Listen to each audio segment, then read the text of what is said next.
1. The cult of recovery. In modern culture, especially in Western contexts, the idea of emotional recovery has become a form of ritual. The grieving process, particularly that following a breakup, is not just expected. It is scheduled, projected, and relentlessly framed as something to overcome. Phrases like, "time heals all wounds," are repeated with the same cadence as medical advice. Well-meaning friends offer recovery timelines. 1 month per year of the relationship. 3 months, tops. The implication is consistent. You're allowed a little time to wallow, but after that, you need to be fine. This line of thinking reflects a larger societal impulse to avoid discomfort, to sanitize chaos, and to standardize grief. We treat heartache as if it were a logistical problem, something solvable with enough advice, journaling, yoga classes, or meditation apps. But the pain of losing someone you love, even if that love was complicated, is not a clerical error.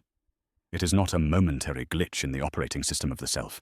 It is a landslide, a psychological reconfiguration, a reordering of memory, hope, and desire. It is the unraveling of a shared language only the two of you ever spoke. 2. Why sensible advice? Fails most heartbreak. Advice fails because it is far too reasonable. The logic goes something like, if you keep yourself busy, surround yourself with friends, delete their number, and take up new hobbies, you will get over them. This strategy might work for those who only scratched the surface of intimacy. But for those who gave love deeply, irrationally, even recklessly, the reasonable route only deepens the pain. Reason insists that emotions behave like problems that can be fixed, but heartbreak doesn't operate within those parameters. It is not a wound that scabs over cleanly. It festers, returns, echoes back through memories that ambush you in the quiet hours of morning or in the randomness of a supermarket song. The mind becomes a hall of mirrors. Everything reflects what's no longer there. To tell a heartbroken person to move on is to misunderstand the terrain. It assumes the loss can be contained, that emotions respect deadlines. It presumes a kind of psychic cleanliness, the ability to pack away what was once sacred and now hurts in a tidy emotional box. But real love, the kind that leaves residue, does not dissolve that easily. 3. The time illusion. The worst myth of heartbreak is time. Time, we're told, is the great cleanser, the silent magician who sweeps away pain, given enough days and nights. But what if time doesn't heal all wounds? What if time merely stretches the ache into something quieter, subtler, and therefore harder to see?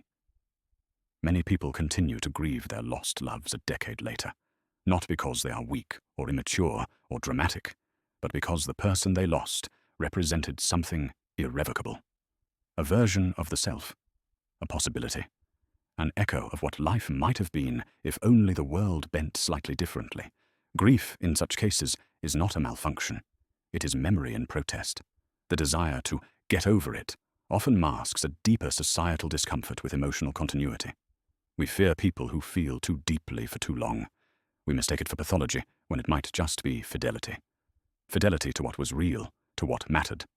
And in some ways, the desire to remain heartbroken can itself be a form of devotion.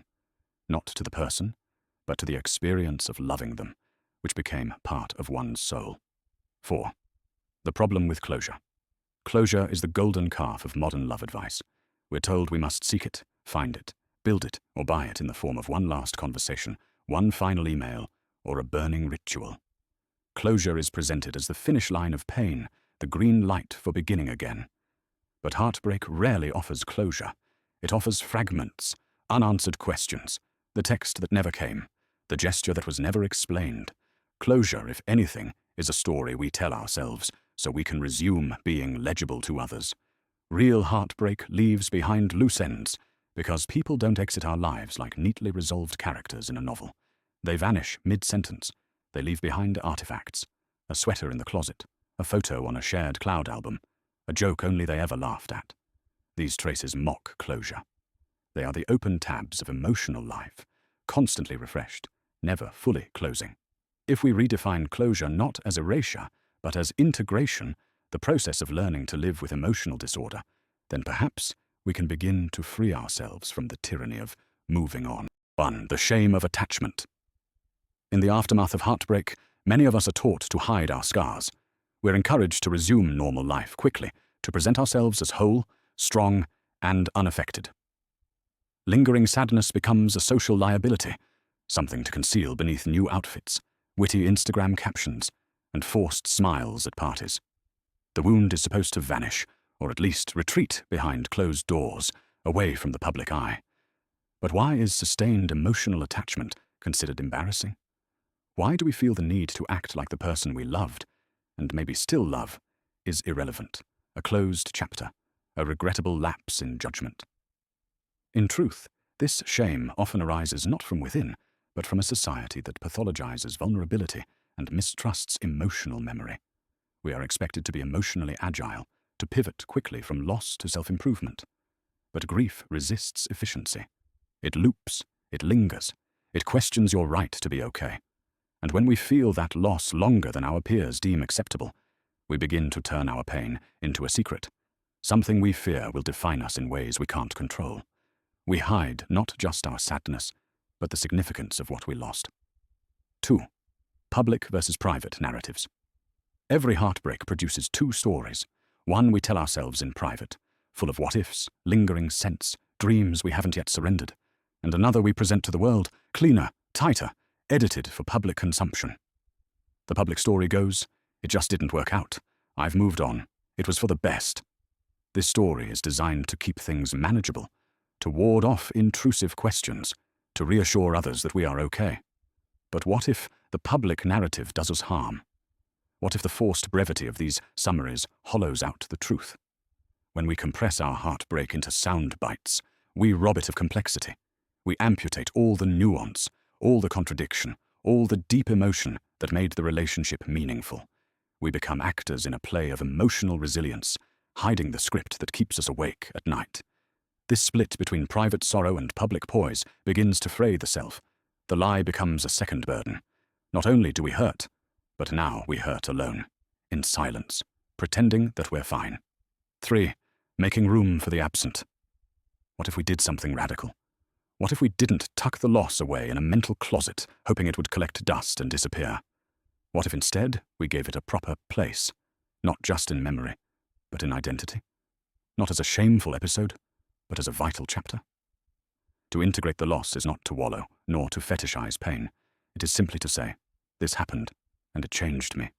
This person mattered, and they continue to echo through my days. Just as we keep photos of family members long gone, or carry the sound of a loved one's voice inside us long after they've passed, so too can we make space for those we loved romantically. They can exist inside us without overtaking us, like a favorite room in the house of the self, one we don't always visit, but are glad to know is there. 4. Memory as identity. Our sense of self is not forged solely in the present. We are mosaics, fragments of moments, faces, phrases, and feelings layered over years. To ask someone to move on from a deep relationship is to request that they discard part of their own identity. The person we loved, their laughter, the way they mispronounced certain words, how they held us when the world felt too big, becomes part of our personal narrative. That relationship shaped how we saw ourselves, how we responded to tenderness, what we thought was possible in love. To erase them completely is to erase the parts of ourselves that bloomed under their light. In refusing to forget, we honor those aspects of our identity that were cultivated in love. 5. Culture and grief, the geography of heartache. How different would our recovery look if we lived in another culture? In the West, we tend to treat heartbreak as a private failure, something to be resolved quickly so that productivity and independence are not compromised. But this attitude is far from universal. In some Eastern traditions, grief is expected to linger. Mourning can last months, even years, and is acknowledged with ceremony, symbolism, and ritual. In Japan, for example, the concept of mono-no-aware, the poignant awareness of the impermanence of things, encourages emotional presence with sadness rather than avoidance. The beauty of a moment is enhanced by the knowledge that it will pass, and therefore mourning becomes not a pathology, but a poetic necessity. In the African context, many communities believe that the deceased, and by extension, those lost to love, remain part of the social fabric. Their names are spoken during gatherings, their contributions remembered. The pain of absence becomes a thread in the larger community tapestry. In Western therapy, on the other hand, there's often a subtle push toward closure. as though healing can only come by achieving total detachment. This is not healing, it's erasure. The global variations in mourning tell us something important. Pain can be public, grief can be slow, and love, even when lost, can still belong in our lives. 6. Biography with a scar. What if instead of hiding the pain, we wrote it into our biographies? Not as a wound to be pitied, but as a chapter that proves we lived. Just as someone might say, I fought cancer when I was 30, or I lost my father during the war. Why not say, I once loved someone with every cell of my being, and they left. The stories we tell about ourselves define how we walk through the world. And when we omit our greatest emotional upheavals, we not only falsify our timelines, we amputate our emotional depth. To carry heartbreak openly is to show others the topography of your soul. It is to admit that you have loved so fully, so sincerely, that the departure of that person left a visible tremor in your being. That should not be a cause for shame. That should be your honor badge, your proof of capacity to feel, to risk, to endure. 7. The beauty of continuance. There is a strange, almost sacred beauty in the idea of continuing to care, not obsessively, not destructively, but faithfully. Our culture equates emotional health with detachment, with the ability to sever feelings cleanly and permanently.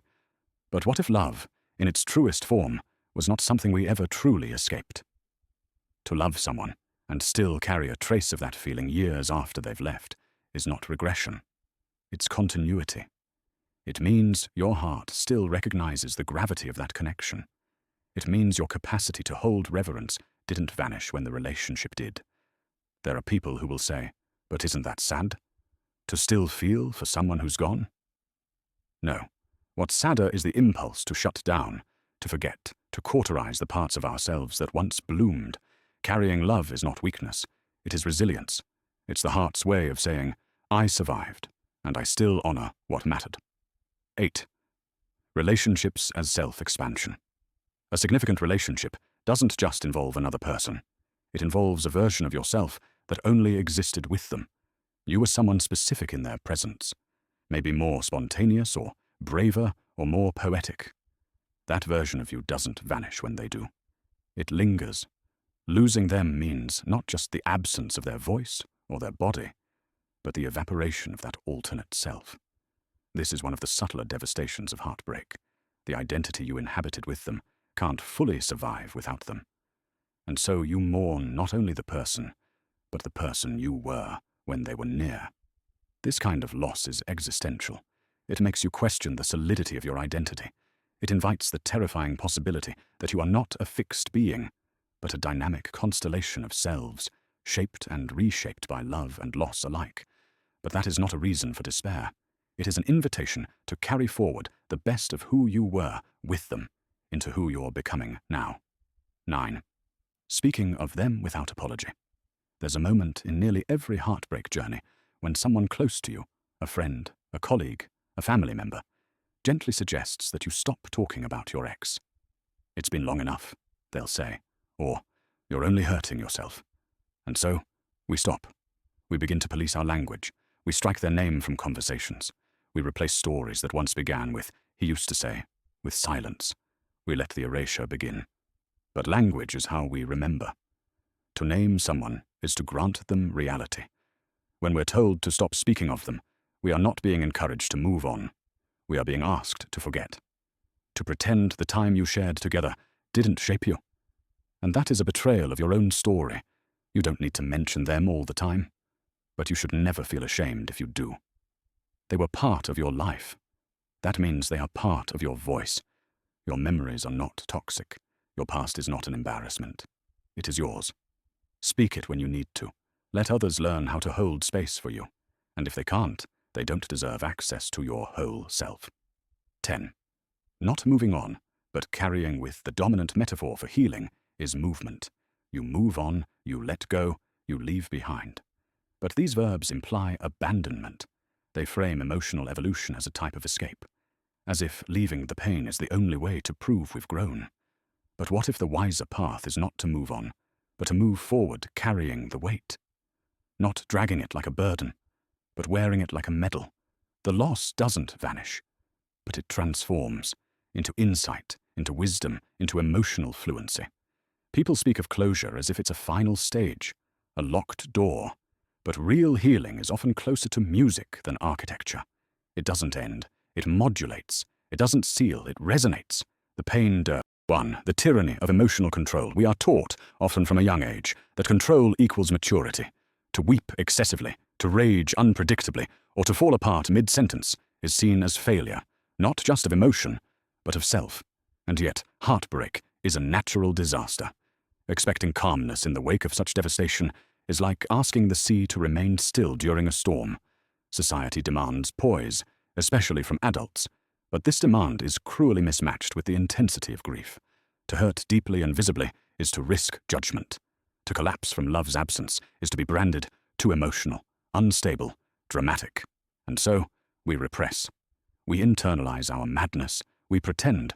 But repression does not equal healing. It simply delays it. Beneath the mask of composure, the chaos festers. Madness, not the kind found in diagnosis manuals, but the madness of emotion, needs room to exist. We cannot exile our grief and expect wholeness. We must invite the madness in, serve it tea, listen to its rambling, and slowly, with time, guide it back toward quiet. 2. Madness as mourning. What does it mean to mourn fully, not with polite tears or poetic quotes, but with the rawness of true despair? To sob into your pillow at 3 a.m., clutching the old t-shirt they left behind. To imagine them in every reflection. To speak to them aloud, knowing they can't answer. To feel as though you're dissolving into air. This isn't overreaction. This is mourning.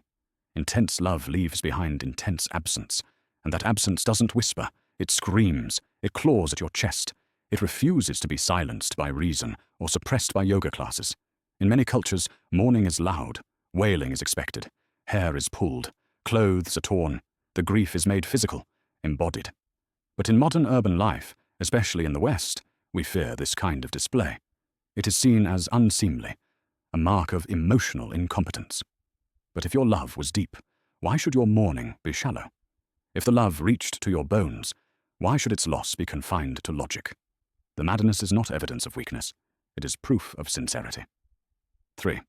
Rituals of emotional excess. There is something profoundly human about inventing rituals to handle emotions we do not understand. When we are in pain, deep, disorienting, lovesick pain, we often perform strange, almost sacred acts. We reread old text messages like scripture. We wear the same clothes we wore on our last day with them. We listen to one song on repeat until it nearly rewrites our nervous system. These rituals are not madness in the pathological sense. They are symbolic acts. We build tiny private ceremonies, lighting candles, writing unsent letters, walking the same path we once walked together. These rituals don't fix anything, but they acknowledge. They make visible the intangible, and in that way, they give us relief. Grief needs choreography. Without movement, without something to do, the pain pools inside us like floodwater. Rituals give us the illusion of control in the face of emotional anarchy. They let us participate in our own heartbreak, not just suffer it passively. Rather than dismiss these behaviors as irrational, we might do better to recognize their ancient power. Human beings have always danced through pain, cried into altars, spoken to the dead. We are not supposed to outgrow that. We are supposed to remember how to do it well. 4. The need to break down. Sometimes you just need to fall apart. We live in a culture obsessed with holding it together. Productivity is sacred. Emotional stability is marketed like a product, something you can build through green smoothies, self-help books, and well-timed affirmations. But heartbreak is not an engineering problem. It does not yield to optimization. It must be lived through. You may find yourself doing things you swore you'd never do. Sending messages at 2 a.m., watching a video of them breathing in their sleep for the 100th time, crying in public, talking to their voicemail, fantasizing about impossible reunions, collapsing again and again. This is not regression. This is grief in motion. Breaking down is not a detour from healing. It is part of the path. The collapse is often what clears the way for something new to emerge. It shows you where the cracks are, what hasn't healed, what still matters. It is better to sob uncontrollably in the dark than to pretend you're fine in the light. Better to descend fully into the emotional night than to stand at its edge indefinitely. Madness needs to burn itself out. Suppression only stretches the fire. 5. Shame versus sincerity. Perhaps the hardest part of emotional breakdowns is not the pain itself, but the shame we attach to that pain. We're embarrassed to be the one who hasn't moved on, who still cries, who still writes letters they'll never read. We feel exposed, as if our longing is a character flaw. This shame is deadly to healing. Shame isolates, it silences, it convinces us that our pain is not just excessive, but wrong, that we should know better, that we should be better. But grief is not a moral failure. It is a testament to your capacity to connect. You hurt because you felt deeply. You collapse because your inner life is real, complex, vulnerable. Instead of aiming to feel less crazy, try aiming to feel more human.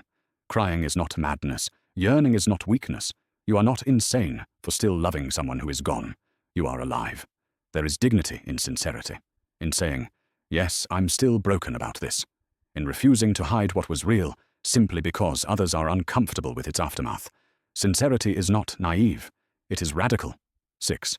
Letters never sent. One of the most intimate acts of heartbreak is writing letters you never send. These letters are conversations with ghosts, dialogues with echoes of a love lost. You pour out every regret, every lingering question, every confession that never found its moment. You explain why you still care, why you still hurt, why you are still tethered to that vanished presence. These unsent letters are not about closure or reconciliation. They are about acknowledgement. They are a form of self-validation, a sacred space where your emotions are honored without judgment or interruption. Sometimes you write to remind yourself that you were never unworthy of love, even if it ended. Sometimes to forgive the other person. Sometimes to forgive yourself. Sometimes you write to relive the sweetness. Sometimes to rage against the silence. These letters are acts of madness, not irrational folly, but profound honesty. They keep the lines open, if only in your own heart, allowing you to navigate the storm without losing your bearings. 7. Reclaiming emotional dignity. To grant madness its space is to reclaim dignity on your own terms. It means refusing to apologize for the unruly waves of grief, the moments of despair, the tears that fall without reason. You don't need to perform strength for others' comfort. You don't owe anyone a narrative of moving on that doesn't feel true. Instead, you owe yourself permission to be exactly where you are, tangled, messy, vulnerable, human. Healing is not linear. It is not neat. It is chaotic, unpredictable, and deeply personal. When you stop resisting your madness, you begin to transform it into a source of power. Madness becomes a language through which you can rediscover your truest self. So cry if you need to. Write those letters. Stare at the sky. Sing the songs you used to share. Dance alone in your room. Madness is part of the process, and in embracing it, you reclaim your story, your voice, your dignity. 1. The myth of wise rules. When a relationship ends, advice floods in. Don't call them. Don't beg. Block their number. These so-called wise rules promise a clear, quick path back to sanity. But what if these rules are myths, illusions that keep us locked in an unhelpful version of healing? The problem with wise rules is that they demand control and perfection in a process that is inherently chaotic and imperfect. They tell us to act like mature adults at every moment, to contain every impulse, to repress every pang of weakness. But heartbreak is not a corporate project. It's a raw, untamed experience. To insist on wisdom in every moment is to ask yourself to deny the very essence of your pain. And when you try to be too wise, you risk becoming your own jailer. 2. Why we should break the rules. What if breaking the rules is exactly what healing needs? What if the wrong things you do, calling, crying, chasing, pleading, are not failures, but essential parts of the journey? Healing is not about perfect behavior. It's about honest experience. Sometimes, reaching out to an ex is a way to confront your feelings head-on. Sometimes, begging to return is a gesture of raw vulnerability that clears the path for true acceptance. Breaking the rules means embracing your full humanity, including your flaws and contradictions. It means allowing yourself to be silly, vulnerable, and unguarded without shame. 3. The dangers of over-control. Self-control is a virtue, up to a point, but when it becomes a cage, it harms more than it helps. Over-controlling your grief can lead to repression, emotional numbness, and delayed healing. You might look fine, but inside, the pain festers like a hidden wound. You push down feelings so hard that when they finally surface, they hit with twice the force. The greatest danger is not losing control. It's never allowing yourself to lose it. Emotional breakdowns, tears, tantrums. These are natural, necessary expressions of human suffering. 4. Humiliation as a path to healing. Healing often requires something deeply uncomfortable: humiliation. The moments when we embarrass ourselves, when our ego shatters in front of others or even just within ourselves, can paradoxically become the most fertile ground for growth. We resist humiliation because it threatens our self-image, the carefully constructed identity we want the world to see. But heartbreak strips away pretenses. It exposes raw vulnerability, and in doing so, it humbles us. Allowing yourself to be abject and silly is not defeat. It is surrender to your humanity. That surrender can unlock emotional walls and open the way to genuine recovery. It's through falling apart, publicly or privately, that we sometimes find unexpected strength.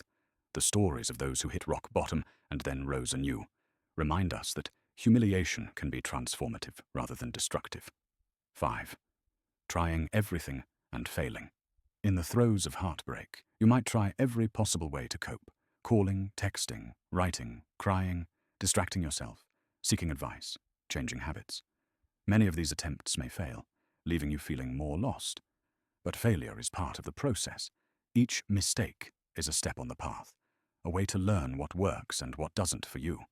There's no single right way to heal, only your way. Trying everything, even when it hurts, means you refuse to be passive. You engage actively with your pain. That engagement, messy as it might be, is a form of resistance to numbness, to avoidance, to false closure. 6. Living the impossibility. Heartbreak often feels impossible to fully understand, impossible to overcome, impossible to articulate. Living through it means embracing that impossibility. You might find yourself caught in paradoxes, wanting to forget, but also wanting to remember, craving distance, but also yearning for closeness, feeling hopeless, but still holding on to a flicker of hope. Accepting these contradictions without judgment is part of healing. Life rarely offers neat resolutions. Sometimes, just surviving the impossible is enough. Living the impossibility means allowing your emotions to be as complex and contradictory as they are. It means living your grief on your own terms, not society's. 7. From intellectual acceptance to emotional truth. It's one thing to know logically that the relationship is over and that you need to move on. But knowing something with your mind is far easier than feeling it with your heart. Emotional acceptance comes slower, in waves, through lived experience rather than reasoned argument. Many people get stuck in this gap. They tell themselves the story their intellect has written, but their feelings refuse to follow. This mismatch causes inattention, frustration, and often shame. Healing requires bridging this divide. It asks you to live your emotions fully, to sit with them until they soften and integrate. Only then does the truth move beyond the intellectual realm and settle into your emotional core. This process is not linear or quick. It's a slow, uneven dance between heart and mind, between pain and peace.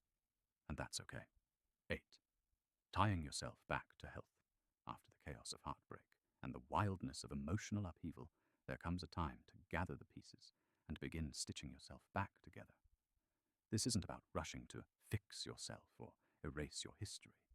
It's about gently reconnecting with your body, your mind, and your spirit. It means creating routines that honor your needs, reaching out for support, and rediscovering activities that nourish you. You don't come back as the person you were before. You come back as someone transformed by your experience, someone more whole because you have lived through the brokenness.